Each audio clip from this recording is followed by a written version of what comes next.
Olá, estamos de volta com o programa Voz que Clama História e Profecia, tanto para você que nos acompanha aqui nas ondas da 97 FM ou também no nosso canal no YouTube. Estamos fazendo em paralelo a mesma mensagem, a diferença é que alguns vão estar só nos ouvindo e outros tendo a oportunidade, quem sabe, de estar acompanhando, assistindo aí a nossa mensagem.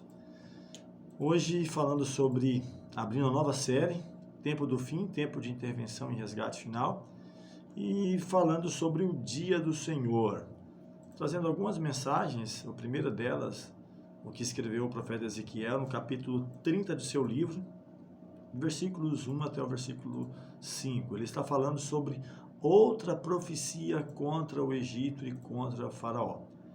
E diz o seguinte, o texto: E veio a mim a palavra do Senhor, dizendo: Filho do homem, profetiza, e dize, assim diz o Senhor Deus, gemei, aquele dia, porque está perto o dia, sim, está perto o dia do Senhor, dia nublado, será o tempo dos gentios. A espada virá ao Egito, e haverá grande dor na Etiópia, quando caírem os traspassados no Egito, e tomarão a sua multidão, e serão destruídos os seus fundamentos. Etiópia, Put, Lud, e toda a mistura de gente, e Cube, e os homens da terra da liga, juntamente com eles cairão a espada. Então aqui nós conseguimos entender, no contexto em que Ezequiel estava escrevendo para Israel, literal, no contexto em que ele vivia. Israel estava entre os cativos levados para a Babilônia. Quando a Babilônia conquista o povo de Israel, a parte de Judá, Israel foi dividido em duas partes, Reino do Sul e Reino do Norte. O reino do Norte foi levado primeiro pelos assírios, as 10 tribos, e o Reino do Sul, posteriormente, por Babilônia. E nós tínhamos ali 3 mensageiros, no mínimo, vamos dizer assim. Jeremias, que foi um daqueles que profetizou a queda de Israel, a conquista, a Babilônia como conquistando o mundo da época, e Jeremias, ele é permitido ficar com os mais pobres que ficaram na terra do Egito, que não foram levados para cativeiro. Daniel e mais um grupo de amigos, dentre eles destacamos 4, esses foram levados para a corte babilônica. E o livro de Daniel é escrito nesse contexto, quando eles estavam em cativeiro. Mas Ezequiel e outros mais, eles estavam espalhados dentro do cativeiro.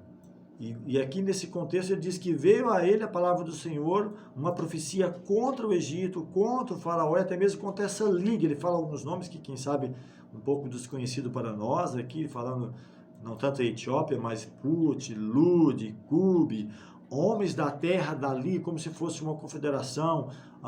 Vamos trazer para o nosso contexto hoje, né, depois da Primeira e Segunda Guerra Mundial, onde organizam em blocos aqui o nosso mundo, o mundo conhecido, a ONU, as Nações Unidas e outros, onde eles percebem que talvez não é possível dominar sozinho, é preciso fazer uma liga, fazer uma confederação, uma unificação, para que possa conseguir, então, dominar.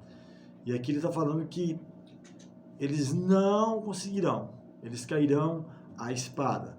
Prosseguindo ainda, falamos, Ezequiel fala dessa profecia contra os egípcios, contra o Faraó, mas avançando também, Isaías, capítulo 13, versículos 5 a 6, ele fala agora da ruína de Babilônia e o livramento de Israel. Então, inicialmente, nós falamos, através de Ezequiel, da queda do Egito, que o Egito não seria o suficiente para apoiar, ou mesmo que ele juntasse com um grupo, uma liga, uma confederação de povos, não conseguiria, porque a profecia apontava que Babilônia conquistaria o mundo da época, mas há uma profecia também que mostra que a própria Babilônia cairia. Diz o texto, Isaías 13, versículos 5 a 6, já vem de uma terra remota, desde a extremidade do céu, o Senhor, e os instrumentos da sua indignação, para destruir toda aquela terra. Clamai, pois, o dia do Senhor está perto, vem do Todo-Poderoso como assolação. Então, eu posso dividir esse contexto em dois momentos, claro, falando inicialmente da Babilônia literal, onde Jeremias diz que via que do norte levantaria o mal sobre toda a terra, onde Babilônia está dentro do contexto profético, ela conquista o mundo habitado na época, e Daniel ele consegue falar de 4 reinos universal: Babilônia, depois os Medos e os Persas, Grécia, Roma em 2 momentos. Roma Império, depois Roma dividida, Roma cristã ou também Roma papal, de onde surge então a Europa, ou os 10 reinos ali mais conhecidos da Europa, a subdivisão da Europa. E ele que fala que o dia do Senhor vem como assolação. Então eu posso aplicar isso à queda da Babilônia literal, que aconteceu no passado, mas também trazendo para os nossos dias. Que ligação tem para nós? Tempo do fim, tempo de intervenção e resgate final. Quais as implicações, quais as aplicações dessa mensagem dos profetas do Antigo Testamento, do Novo para os nossos dias?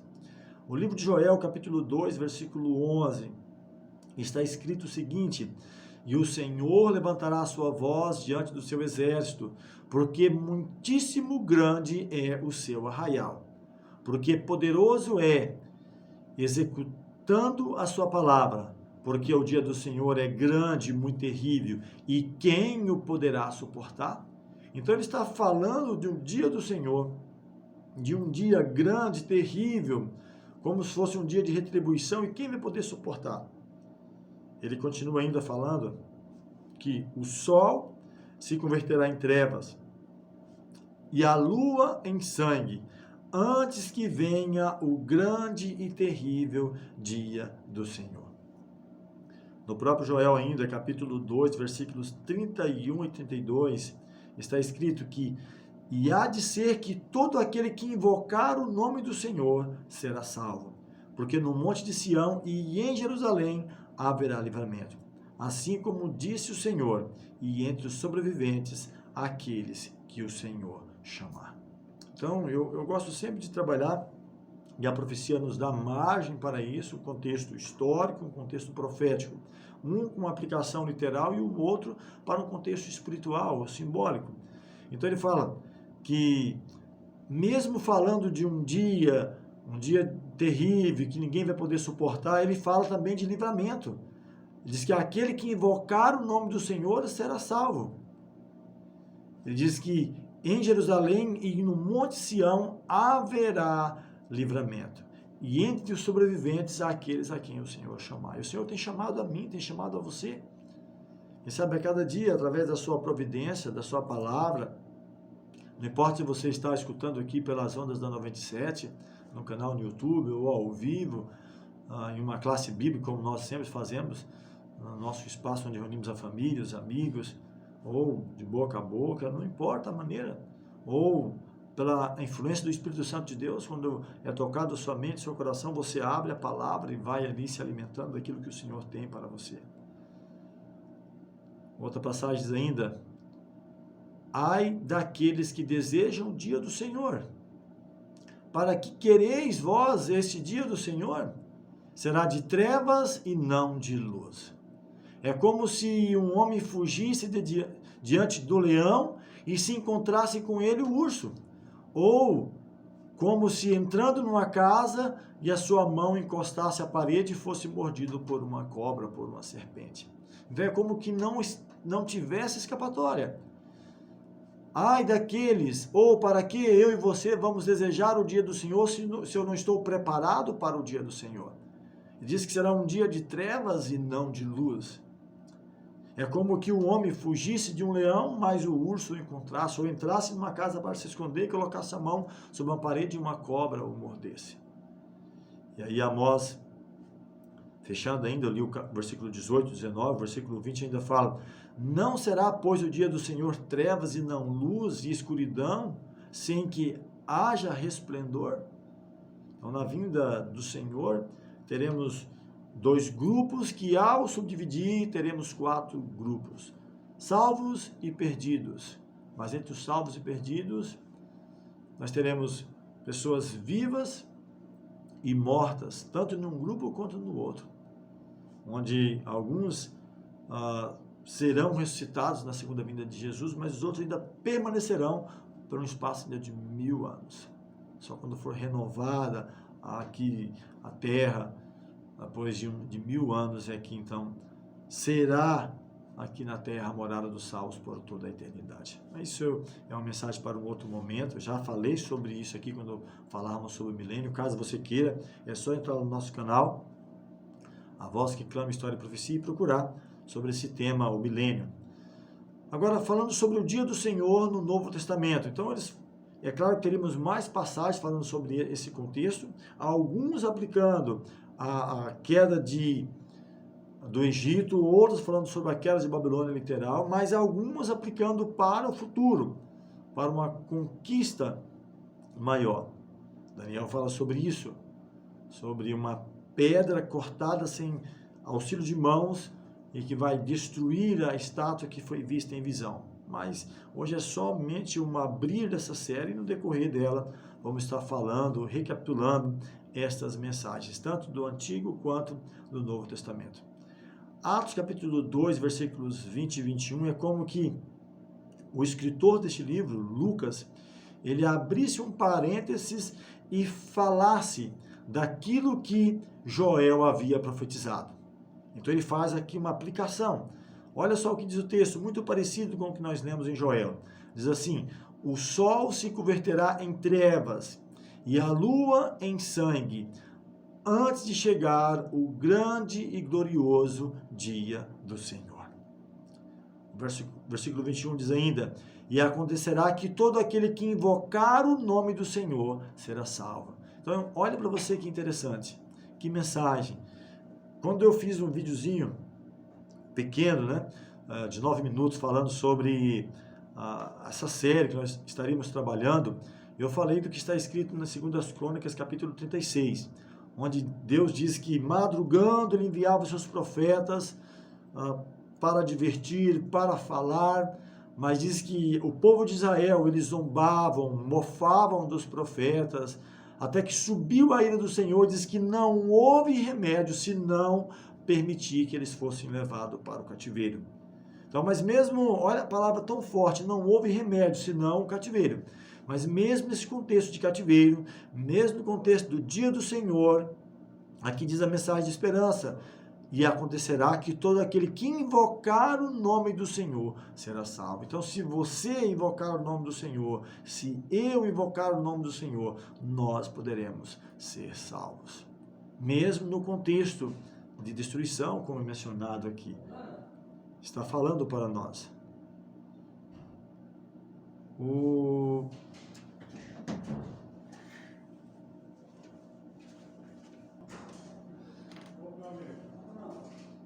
Segundo aos Coríntios, capítulo 1, versículos 12 a 14, o testemunho do apóstolo Paulo, ele fala também sobre este assunto. Está escrito o seguinte: porque a nossa glória é esta, o testemunho da nossa consciência, de que, com simplicidade e sinceridade de Deus, não com sabedoria carnal, mas na graça de Deus, temos vivido no mundo e de modo particular convosco. Porque nenhumas outras coisas vos escrevemos, senão as que já sabeis ou também reconheceis, e espero que também até ao fim as reconheçais.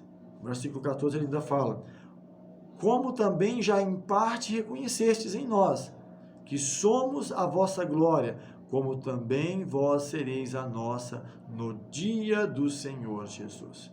Então, ele escrevendo a sua segunda carta aos Coríntios, ele fala que esta é a nossa glória, o testemunho da nossa consciência, de que com simplicidade, com sinceridade, não com sabedoria carnal, mas na graça de Deus, temos vivido no mundo, e ele diz mais em particular convosco. Porque nenhuma outras coisas vos escrevemos, senão as que vocês já sabem, reconhecem. E espero que até ao fim a reconheçais, ele diz. Como em parte reconhecestes em nós, como também vós sereis a nossa glória no dia do Senhor Jesus. Por que isso? Das pessoas que ele levou a mensagem, ou daquelas que, quem sabe, eu estou levando a mensagem, ou daqueles que trouxeram a mensagem para mim. A gratidão por aquelas pessoas que sacrificaram, quem sabe, tempo, recurso, até mesmo saúde, muitos até a própria vida, até mesmo dos profetas, dos patriarcas, dos mártires, em prol do Evangelho, dedicando tudo, tempo, recursos, saúde, eu mencionei até, quem sabe, a própria vida, para pregar, para levar a mensagem, não ter corrido, não ter batalhado em vão. No livro de Isaías 53, fala sobre isso, que Cristo, ao olhar para o trabalho que fez suas mãos, diz que ele olhará e ficará satisfeito por aquilo que foi feito, de ver milhões e milhões de pessoas salvas por toda a eternidade. Aqui ainda, a primeira carta aos Tessalonicenses, capítulo 5, versículos 1 a 6, está escrito: mas irmãos, acerca dos tempos e das estações, não necessitais que vos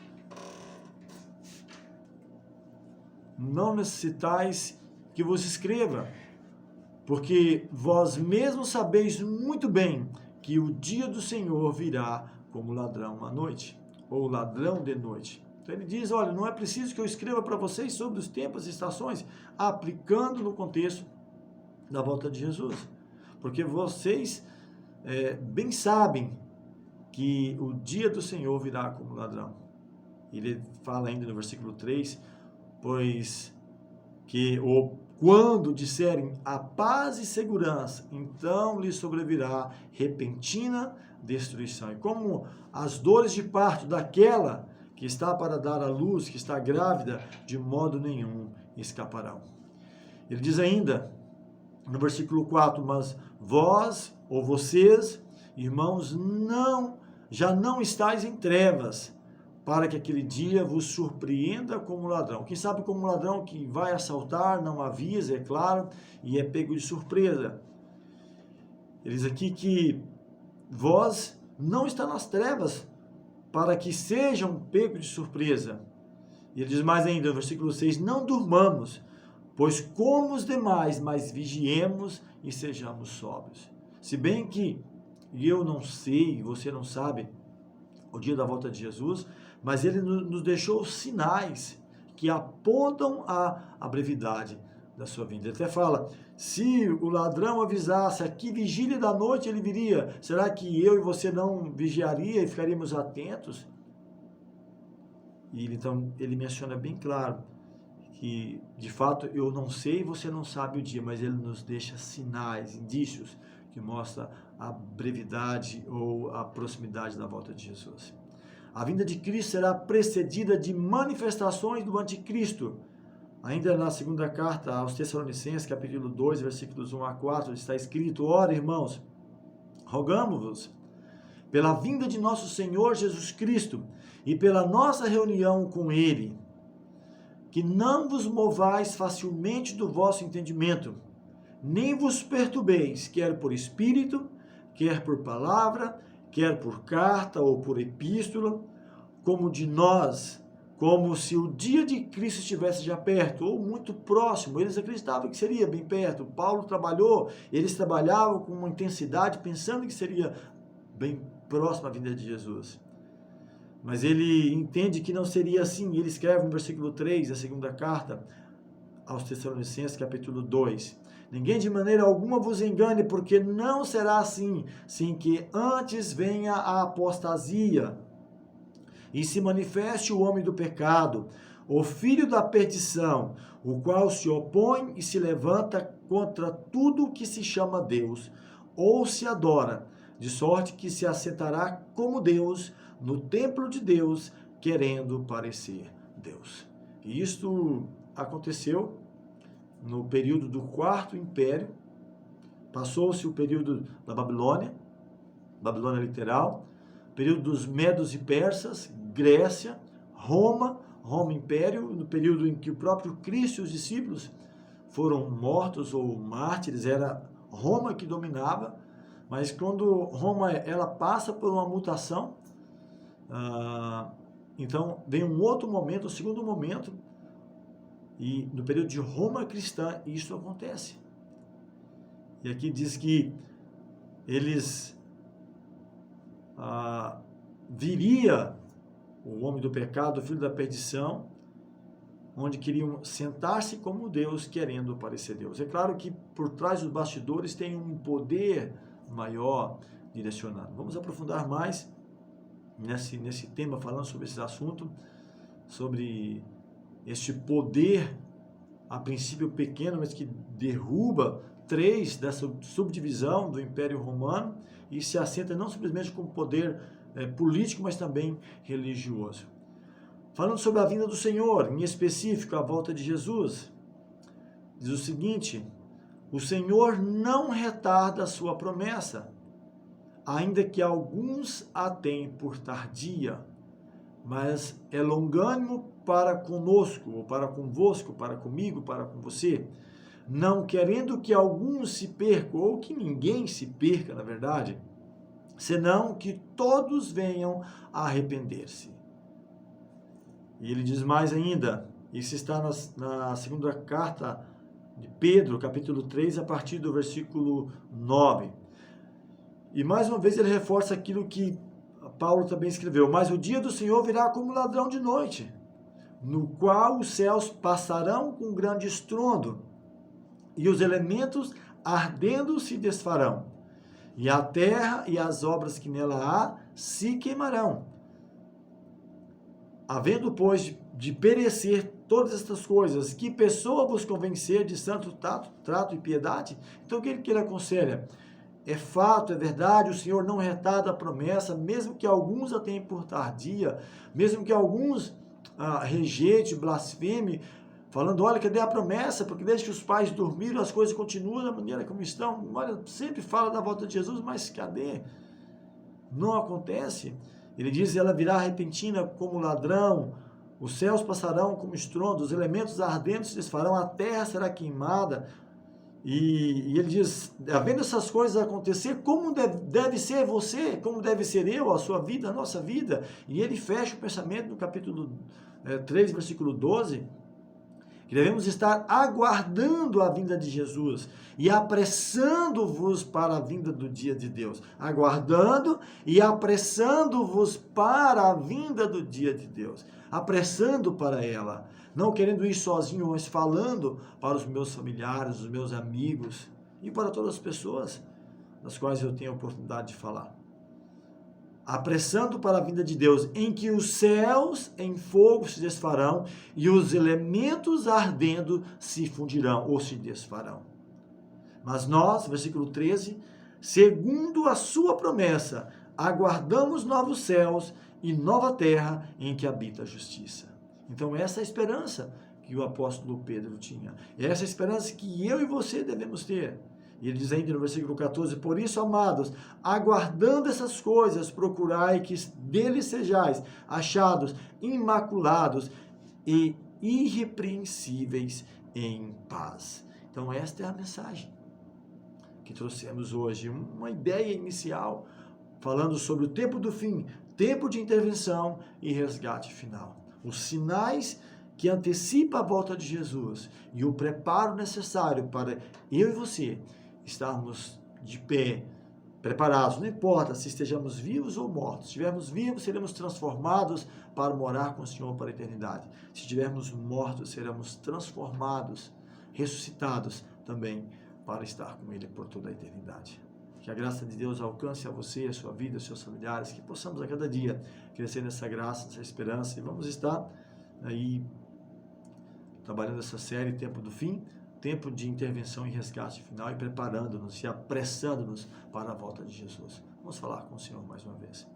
Eterno Deus, bondoso Pai, graças te rendemos pelo cuidado, proteção, pela oportunidade de podermos estudar a Tua Palavra, essa série de mensagens nós iniciamos, falando sobre o tempo do fim, tempo de intervenção e resgate final. Que possamos estarmos preparados para o dia da volta de Cristo e estarmos com o Senhor por toda a eternidade. Dá-nos a tua paz, tua graça, rogamos essas bênçãos e agradecemos em nome de Jesus. Amém.